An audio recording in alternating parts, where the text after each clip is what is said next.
Good morning and welcome to Sports Recap on Hills TV. I am Memo Cynthia, so I am with me is Daniel Obasi. and together we'll be giving you the sporting stories across the world, starting with the local scene, where the French feminine club Saint Etienne has announced the capture of another Nigeria's player. What do you say about that? I think for me it's a good one. Otu, a very good, fantastic Super Falcons player that have actually shown proven our mark in the Super Falcons team. Even though we saw a poor outing with the Super Falcons in the just concluded WAFCON, but the good thing is the fact that she has also been moved. Do not forget this lady was one who also played in Rivers Angels. So a lot of this are now moving to the French side. She was also a foreign-based player before she moved into this French side now at the moment. But for me, I think we should now not focus more on the foreign-based players. Let's see how we can begin to come back and invest in the local-based players, and then see how far we can move on. It was a poor outing for us. Only just two local-based players played in the Super Falcons team that went to the WAFCON. All right, the Super Falcons star Regina Otu on a one-year deal, and of course Otu played for Edo Queens in 2019 and Rivers Angels in 2020 before moving to Europe to join FC Minsk, the club for which she wore the colors for the last 2 seasons and with which she played in the qualification for the Women's Champions League.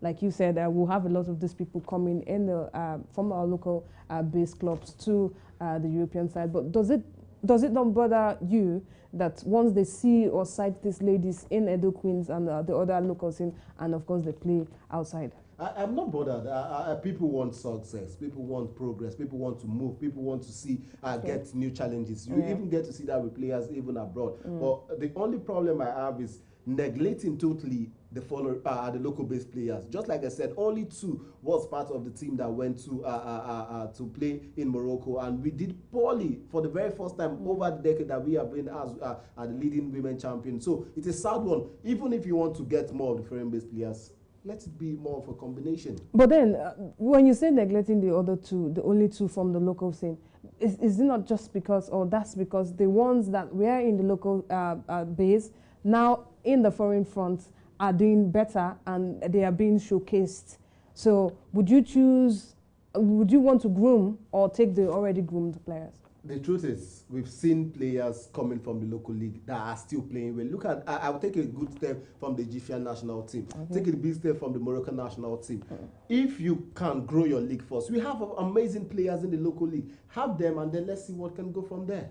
All right, still on the local scene, Head of Safety and Security Department, Confederation of Africa, CAF, Dr. Christian Emeruwa, says he declined offers to become the next Secretary General of the Nigerian Football Federation, that's the NFF, from 2 contenders vying for the football body's presidency at this month's poll in Benin City. He has refused to disclose the name of the aspirant who approached him to become the Secretary General, added that he was focused on being the next president of NFF. How do you say about this story?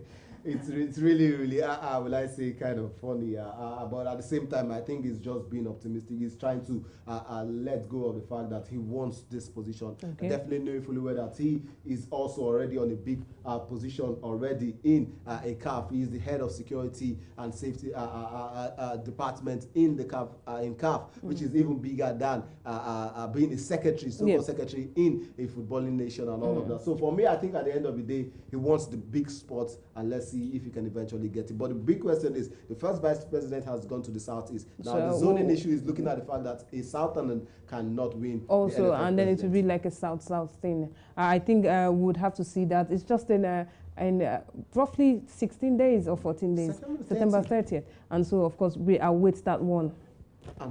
I can't wait to see someone aside Amaju Pinnick. I do not know why I'm saying it, but I can't wait to see someone aside Amaju Pinnick. 8 years. We've waited for 8 years. Now let's go see somebody new. All right. Now to still the local scene, but from the foreign front, we're talking about our very own striker, Sadiq Umaru. Yes, the Spanish La Liga side Real Sociedad has confirmed the date and venue of the surgery for injured Nigerian Super Eagles striker. That's the person of Sadiq Umaru. And of course, it was gathered that he sustained a season-ending injury on Sunday when Real Sociedad played Getafe, in which they ended up losing 2-1. A sad one for this Nigerian. He's moved to from America, bringing them from the Segunda division to the top flight. Amazing run, and then moving to Real Sociedad. They needed the services. Isak went to Newcastle, so they needed a striker immediately. And then Sadiq Umar was the one who got him for 20 million euros. First game, scored against Atletico Madrid, Madrid at the Wanda Metropolitano, and now this happens to them out of the season. I'm really so sorry for this young man. He has proven his worth in the Spanish La Liga, and it's just a sad way to just end the season just like this. But I wish him quick recovery. So painful. Most of the times this happens when you change physios. That one should be looked into, talking about the physiotherapists that saw that one. All right, definitely. I just hope things get better for this young man. And away from the local scene now to the international scene, and starting off with boxing, where we see Anthony Joshua has accepted all terms to fight Tyson Fury on December 3rd at the Principality Stadium. Now, the question would be, can this man, Anthony Joshua, go up against a Tyson Fury? That is the big one on everyone's lips. Well, Anthony Joshua has tried to come back twice. He did that with the first fighter he lost, and then he tried with Andy Ruiz and Jr., and he was able to win that one. But it was not the same for Usyk Alexandra, and of course the first and second fight, Usyk beat him, showing him that he has more power than him. In boxing, is always either a knockout or is going to be by points, and of course it's by points that Alexander Usyk on both occasions used to win him. So this match, I think, is one match that he has to prove his point, because that's like going to the lowest now.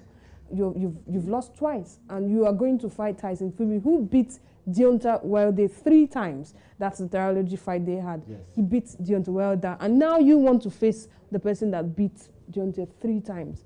So it's either going to make or mar his career. That's all I have to say. All right, to make or mar Anthony Joshua's career as we look forward to the fight at the Principality Stadium come December 3rd. And away from boxing now to football, where we saw the UEFA Champions League match day 2 resume yesterday, and we saw amazing results panning out with Bayern Munich defeating Barcelona by 2 second-half goals scored by Hernandez and Leroy Sané. What a way to say Barcelona, even with their new man Lewandowski and a whole lot of others they've signed, they were still not able to get even ahead of a Bayern Munich side.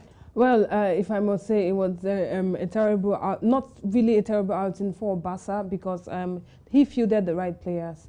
But the nerves, I must give kudos to Allianz Arena fans. They came in their numbers, and that was what Lewandowski has played in that stadium before. And if you watch what happened yesterday, he was coming back. He even caught Noah unaware by taking the ball in the box 18. So he knew what to do. But where I would fault him is he wanted to do it alone, and it didn't work out. Probably more like tell them that he's back. I know you. I know the stadium. I know what you're doing. I know what they are teaching you, and I'm going to show you. And that's where you fail it all, because it's 11 players. They fielded, not just you. And then Rafinha, who played in Leeds, have not even come to the European side. I think that's where I fault Xavi. Xavi would have fielded somebody that has the experience in the European front, not Rafinha. He would have put an Ansu Fati that has played a lot with Messi before Messi left. He would have put an Ansu, Ousmane, Dembele, and then Lewandowski. And of course, Pedri,